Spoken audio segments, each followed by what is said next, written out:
بسم اللہ الرحمن الرحیم الحمد للہ وکفا وسلام علی عبادہ الذین اصطفى اما بعد اعوذ باللہ من الشیطان الرجیم بسم اللہ الرحمن الرحیم یا ایہا الذین آمنوا کتب علیکم الصیام کما کتب علی الذین من قبلکم لعلکم تتقون وقال النبي صلى الله عليه وسلم من صام رمضان إيمانا واحتسابا غفر له ما تقدم من ذنبه وقال النبي صلى الله عليه وسلم من قام رمضان إيمانا واحتسابا غفر له ما تقدم من ذنبه صدق اللہ العظیم وصدق رسولہ النبی الکریم اللہم صلی علی سیدنا محمد وعلی آل سیدنا محمد وبارک وسلم۔ محترم بھائیوں، بزرگوں اور میری ماؤں اور بہنوں، آج شعبان المعظم کی 28ویں تاریخ شروع ہو چکی ہے۔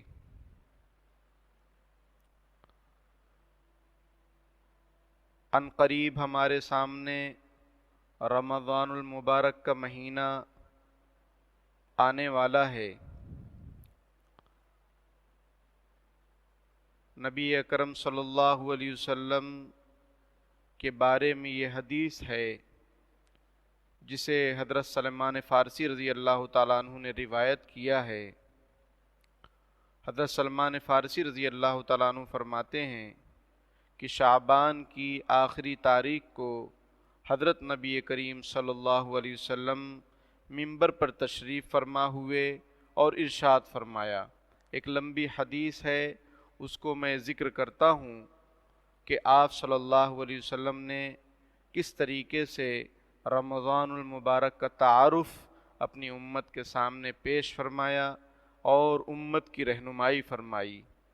مقصد اس حدیث کے پیش کرنے کا یہی ہے کہ ہمارے سامنے بھی رمضان کا تعارف آ جائے اور ہمیں کیا کام کرنے ہیں، کس طریقے سے کرنے ہیں اور کن کاموں سے بچنا ہے، ہمیں رہنمائی مل جائے۔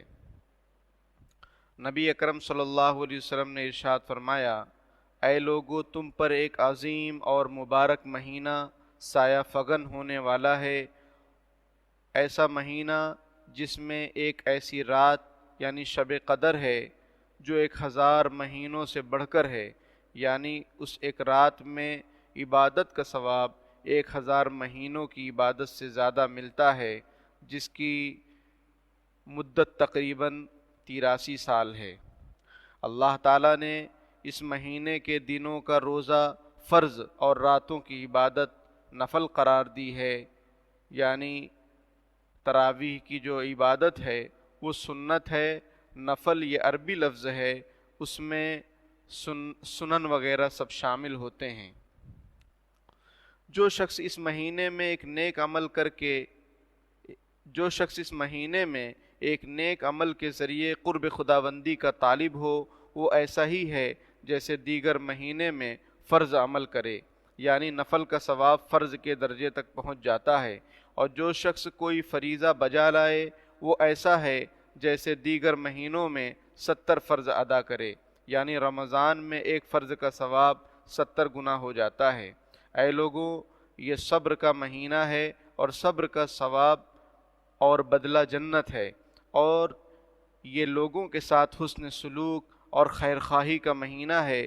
اس مہینے میں مومن کا رزق بڑھا دیا جاتا ہے۔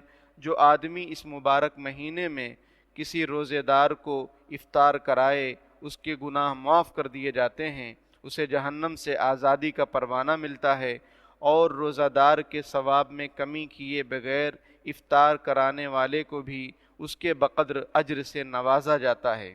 یہ سن کر صحابہ رضوان اللہ تعالی علیہم اجمعین نے عرض کیا، اے اللہ کے رسول صلی اللہ علیہ وسلم، ہم میں سے ہر آدمی اپنے اندر اتنی وسعت نہیں پاتا، اتنی مالداری نہیں پاتا کہ وہ دوسرے کو باقاعدہ افطار کرائے اور اس کے ثواب سے بہریاب ہو، اور اس کے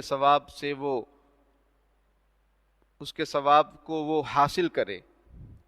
اس سوال پر رحمت عالم صلی اللہ علیہ وسلم نے اپنے جانثاروں کو ایسا جواب دیا جس سے ان کی مایوسی خوشی میں بدل گئی۔ آپ صلی اللہ علیہ وسلم نے فرمایا، اللہ تعالیٰ یہ انعام ہر اس شخص پر فرماتے ہیں جو کسی بھی روزے دار کو ایک گھونٹ دودھ، ایک عدد کھجور، حتیٰ کہ ایک گھونٹ پانی بھی پلا کر بھی افطار کرا دے۔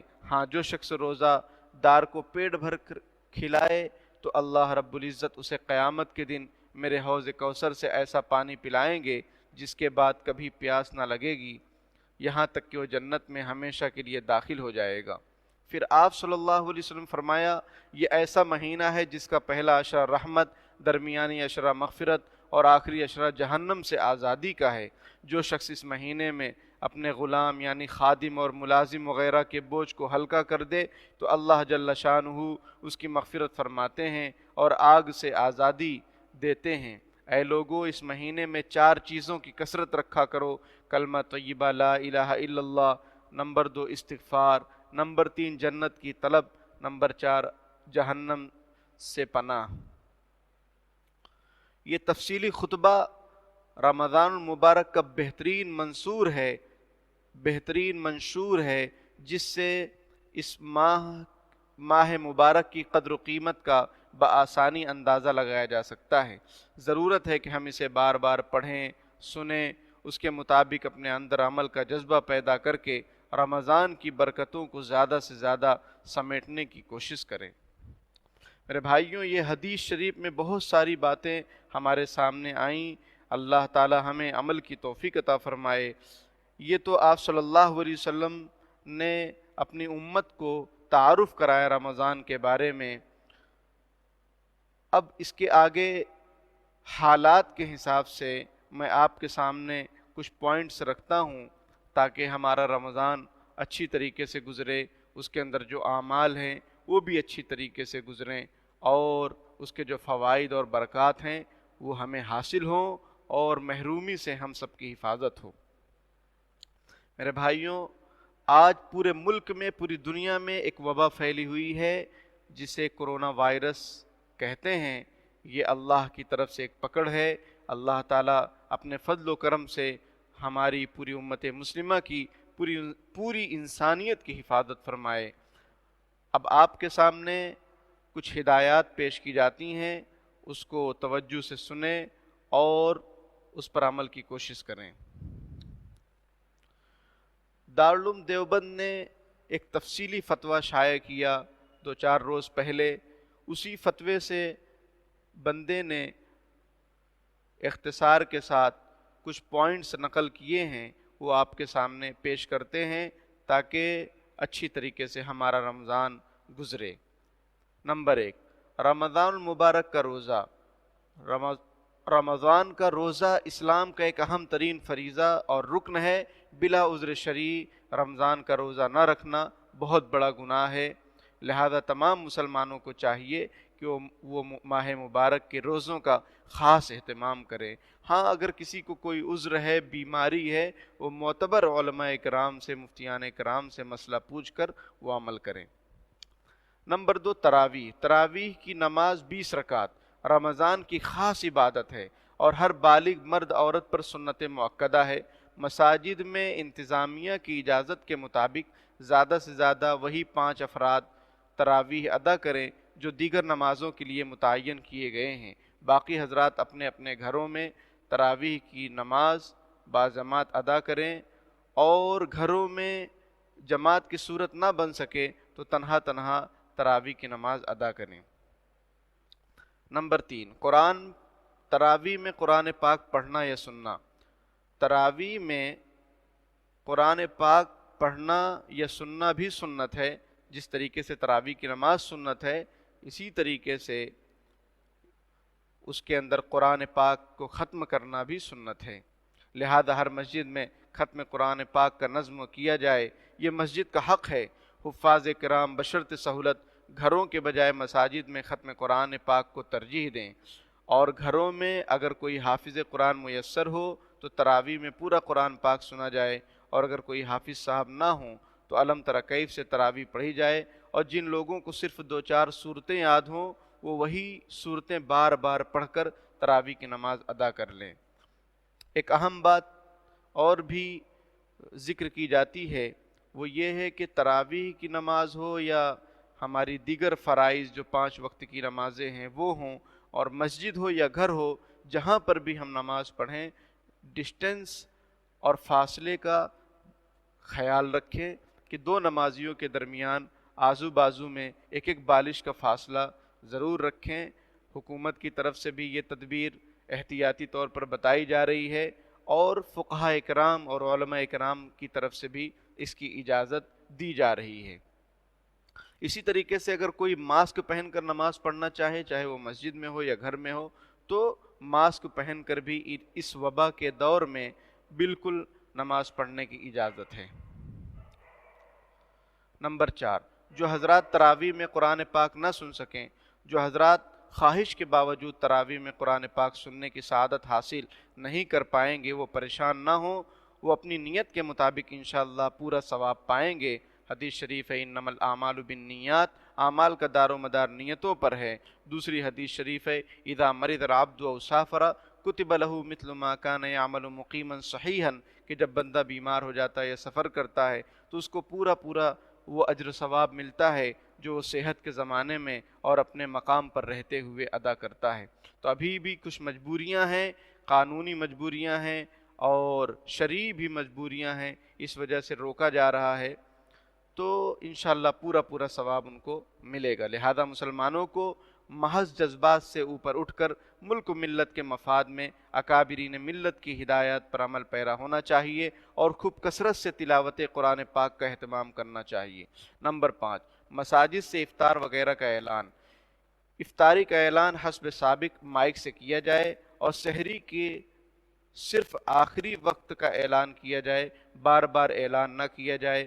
بلکہ بعض جگہوں پر یہ دیکھنے میں آتا ہے کہ رات میں سحری کے آخری وقت سے 1-1.5 گھنٹے پہلے ہی نعت یا نظم وغیرہ چلائی جاتی ہیں، یا بار بار اعلان کیا جاتا ہے، جو عبادت کرنے والوں کو پریشان کرتا ہے یہ عمل، اور جو برادران وطن ہیں ان کو بھی پریشانی میں ڈالتا ہے، اور ابھی جو ماحول چل رہا ہے اس میں تو بالکل بھی یہ طریقہ مناسب نہیں ہوگا۔ بس مختصر ہی انداز میں کام چلایا جائے۔ نمبر 6، آخری عشرے کا اعتکاف۔ رمضان المبارک کے آخری عشرے کا اعتکاف سنت مؤکدہ علی الکفایہ ہے، یعنی محلے کی مسجد میں اگر کوئی ایک شخص بھی بیٹھ گیا تو تمام محلے والوں کی طرف سے وہ سنت ادا ہو جائے گی۔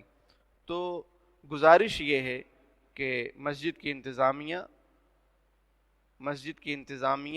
بس 1-2-3 زیادہ سے زیادہ 3 لوگوں کو اجازت دے، یا کم از کم 1 یا 2 لوگ اعتکاف میں بیٹھیں، انشاءاللہ سارے محلے والوں کی طرف سے وہ سنت ادا ہو جائے گی، اور مسجد میں بھیڑ بھی نہیں ہوگی اور قانون کے خلاف بھی نہیں ہوگا۔ مردوں کے لیے گھروں میں اعتکاف کا حکم۔ مردوں کے لیے اعتکاف میں مسجد شریف شرط ہے، لہذا گھر میں اعتکاف کرنا درست نہیں۔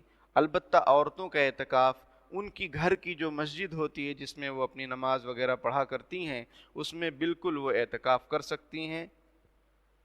نمبر 8، لاک ڈاؤن میں دینی اداروں کا بھی خیال رکھا جائے۔ ان حالات کی وجہ سے مساجد کے چندے میں کمی واقع ہوئی ہے، اسی طریقے سے دینی مدارس کے چندے میں بھی کمی واقع ہوگی۔ سفرا جو ہوتے ہیں مدرسے کے وہ سفر نہیں کر سکیں گے، لہذا تمام اہل خیر حضرات سے درخواست ہے کہ پریشان حال لوگوں کا خیال رکھنے کے ساتھ ساتھ ان دینی اداروں کا بھی خیال رکھیں، اپنی مساجد اور مدارس کا خیال رکھیں۔